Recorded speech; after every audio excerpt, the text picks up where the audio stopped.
we have today a government which does not acknowledge that there is such a word as slowdown.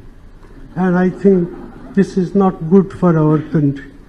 If you do not recognize the problems that you face, you're not likely to find credible answers to take corrective action. And that's the real danger. So therefore I believe Montague's books deals with all these points, and it will therefore be of great help to the future growth of our country.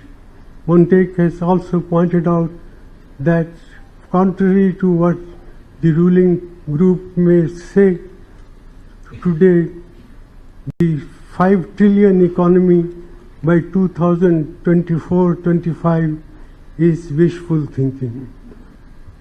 That farmers' incomes can be doubled in 3 years period, and at the same time he said we must work for high rate of growth, and that 8% growth rate is feasible proposition, but it requires rethinking about the role of fiscal policy, fiscal development of the country.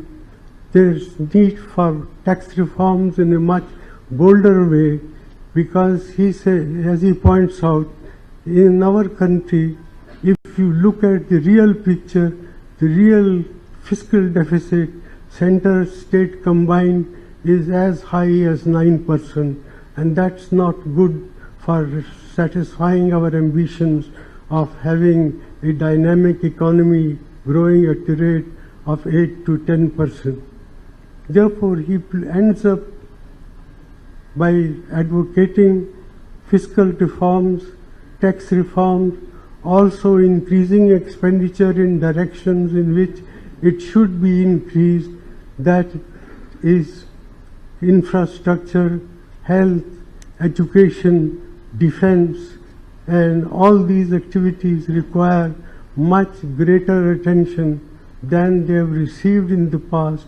So I do believe that I hope there will be a consensus among right-thinking persons about the path that Montague has identified for dealing with the economic situation in our country.